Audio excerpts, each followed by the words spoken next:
ایک مسئلہ جو آج کل سوشل میڈیا پر بہت چلا ہوا ہے، اس سلسلے میں اظہار خیال کو وہ ضروری سمجھتا ہوں۔ غالباً میں نے آپ کو پہلے بھی بتایا تھا کہ جو یکساں نصاب کا جو کام ہو رہا تھا، اس میں نے یہ مطالبہ کیا تھا کہ نصاب میں کسی ایک جماعت میں یا ایک جماعت میں نہیں تو کم از کم مختلف جو ہے نا وہ کلاسوں کی میں عہد نامہ مالک اشتر کو شامل کرو۔ عہد نامہ مالک اشتر جس کا ترجمہ قائد اعظم رحمۃ اللہ علیہ کے حکم سے علامہ رشید ترابی نے کیا تھا۔ پاکستان بننے کے بعد قائد اعظم رحمۃ اللہ علیہ نے علامہ رشید ترابی رحمۃ اللہ علیہ کو حکم دیا، انہوں نے مقدمے میں لکھا ہے کہ اس کا فوراً ترجمہ کریں۔ اس کا انگلش میں ترجمہ موجود ہے، اردو میں بھی ترجمہ موجود ہے۔ وہ جو ہماری ایک ملاقات ہوئی تھی چیف صاحب سے، وہ ترجمہ انگلش والا میں نے ان کو بھی دیا تھا۔ میں نے کہا تھا کہ اس کو جو ہے وہ ضرور پڑھیں، اور میں نے یہ بتایا ان کو کہ یہ وہ عہد نامہ ہے کہ جو امیر المومنین نے اپنے ایک گورنر کو بنا کے دیا تھا، اور قائد اعظم کے حکم سے علامہ رشید ترابی نے اس کا انگلش میں جو ہے نا وہ ترجمہ کیا ہے۔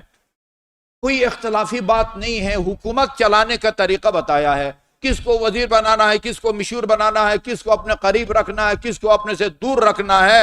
ملک معراج خالد جب قومی اسمبلی کا سپیکر تھا، اس نے اس کی کاپیاں ہم خود اس سے ملے تھے ایک دفعہ، اس نے کہا کہ میں نے اپنے تمام وزراء اور ایمنیز میں اس کو جو وہ کیا ہے تقسیم کیا ہے۔ آپ کو پتہ ہے وہ کہ اتنا کوئی مذہبی بھی نہیں تھے ملک معراج خالد۔ میں نے کہا اس کو شامل کرو، لمبا ہے وہ عہد نامہ، اگر ایک کلاس میں نہیں تو کم از کم ٹکڑے کر کے 5ویں سے لے کر مثلا وہ FA تک اس کو شامل کرو۔ ایک بندے خدا نے کہا کہ ہم اس کو شامل نہیں کرتے۔ کیوں نہیں کرتے؟ یہ نہیں کہ اس کے اندر کوئی مطلب غلط ہے، نہیں، اس میں مالک اشتر کا نام آتا ہے۔ مالک اشتر کیا کہتا ہے؟ یہ حضرت عثمان کا محاصرہ کرنے والوں میں ان کا نام تھا۔ میں نے کہا یہ کلام مالک اشتر کا نہیں ہے، یہ ہمارے پہلے خلیفہ اور آپ کے چوتھے خلیفہ کا کلام ہے نا۔ مالک اشتر کا نام بھی نہ لکھو بھائی، لکھو کہ حضرت علی کا اپنے ایک گورنر یا والی کے نام خط نہیں لکھا۔ اب یہ تازہ سوشل میڈیا پر لاہور کا ایک انتہائی غیر ذمہ دار، فتنہ پرور اور مفسد بندہ وہ پیچھے لگا ہوا ہے، حضرت عثمان کے قاتل ہیں۔ ایران نے جی ان کے نام پر جو ہے نا سائنس اینڈ ٹیکنالوجی یونیورسٹی قائم کی ہے، یہ حضرت عثمان کے قائل تھا۔ ابھی آپ الحمدللہ سوشل میڈیا پر جائیں، کسی جگہ یعنی 3 آدمی، کسی نے کسی کا نام لیا ہے، کسی نے کسی کا نام دیا ہے، طبری نے کسی کا نام دیا ہے، ابن کثیر نے البدایہ والنہایہ میں کسی کا نام دیا ہے، ان میں سے کسی ایک نے بھی مالک اشتر کا نام نہیں لیا۔ مالک اشتر کا نام نہیں لیا۔ وہ بلوائی تو بدری قرہ تھے، بہت اتنے بلوائی تھے، کسی کو بھی نہیں پتا کنفرم کی ان کو جو ہے نا وہ آخری وار یا ان کو پر کس نے کیا ہے۔ سب سے قریب جنہوں نے حملہ آوروں کو دیکھا، سب سے قریب سے وہ ان کی زوجہ محترمہ تھی۔ تاریخ میں اس کا نام نائلہ لکھا ہے نا۔ نائلہ سے کسی نے پوچھا کہ آپ بتا سکتی ہیں کہ حضرت عثمان کو کس نے شہید کیا؟ آخری حملہ جس کی وجہ سے وہ شہید ہو گئے وہ کون تھے؟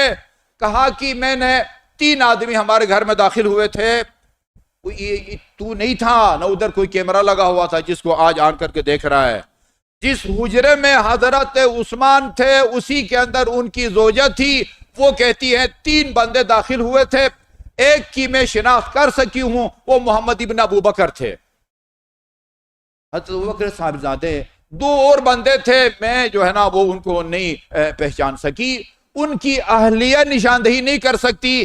اس کو انہوں نے فون کیا ہے عالم برزخ سے حضرت عثمان نے کہ مالک اشتر نے جو ہے نا میرے اوپر تلوار سے، نظر سے یا تیر سے حملہ کیا ہے۔ یہ فتنہ پرور ہے، اس کا کام جب بھی شیعہ سنی میں کوئی فاصلہ کم ہوتا ہوا نظر آتا ہے، یہ مفسد بندہ کوئی نہ کوئی جو ہے نا وہ شوشا چھوڑتا ہے، اور مجھے یقین ہے کہ اس طرح کے شوشا چھوڑنے اور تفرقہ پھیلانے کا اس کو ٹھیک ٹھاک جو ہے نا وہ معاوضہ ملتا ہے۔ کسی ایک نے بھی آج تک جو ہے وہ مالک اشتر کا نام نہیں دیا ہے۔ میں نے آپ کو بتایا البدایہ والنہایہ نے کسی کا نام لیا ہے، میں ان کا نام بھی نہیں لیتا جی۔ طبری نے کسی اور کا نام لیا ہے، انصاف الاشراف نے کسی اور کا نام لیا ہے، خود ان کی اہلیہ ان کا نام نہیں لیتی، اگر لیتی بھی ہیں تو ان کا نام یہ نہیں فرماتی کہ انہوں نے محمد ابن ابی بکر حملہ کیا۔ کہا کہ ہمارے گھر میں 3 بندے داخل ہوئے تھے، ان میں سے ایک کو میں نے پہچانا ہے، وہ محمد ابن ابی بکر تھے، باقی 2 کو تو میں نے پہچانا بھی نہیں ہے۔ اور اس کو فوراً پتہ چل گیا ہے، وہ جو اس نے کیمرہ لگایا ہوا تھا اس کو آن کر کے دیکھا ہے، پتہ چلا کہ مالک اشتر جو ہے نا وہ حضرت عثمان کے قاتل ہیں۔ مالک اشتر کا جرم یہ ہے کہ یہ علی کا شیدائی تھا۔ نہج البلاغہ اٹھا کے دیکھے تھے، کان علی، وہ کہتے ہیں تمہیں کیا پتہ مالک، مالک وما مالک، تم کیا جانو مالک کیا ہے؟ مالک کان علی کما کنت لرسول اللہ، مالک میرے لیے ایسا تھا جیسے میں رسول خدا کے لیے تھا، جس طرح میں رسول خدا کا دست و بازو تھا، اسی طرح مالک بھی میرا دست و بازو ہے۔ وہ کہتے ہیں کہ اگر مالک کوئی پتھر ہوتا، کوئی عام معمولی چوٹ سے ٹوٹنے والا پتھر نہ ہوتا، لوکانا حجرن لکانا سلدا، سلد ٹھوس پتھر کو کہتے ہیں جو ایک عام آدمی جو ہے نا وہ اس کے ہتھوڑے کے وار سے نہیں ٹوٹتا، پہاڑ ہوتا تو کوئی سرب فلک جو ہے نا وہ پہاڑ ہوتا۔ وہ امیر المومنین علیہ الصلوۃ والسلام اس کی شان بیان کرتے ہیں، یہ صرف اس لیے کہ علی کے شیدائی تھا، علی کا کمانڈر تھا، علی کا جرنیل تھا، اس کے دل میں بغض ہے، اور علی کے محب کا دشمن، ہم اس کو علی کا دشمن کہتے ہیں۔ اور یہ فارمولہ ہمیں علی نے بتایا ہے کہ تمہارے دشمن کا جو دوست ہے وہ تمہارا دشمن کا دوست بھی دشمن ہے، دوست کا دشمن بھی۔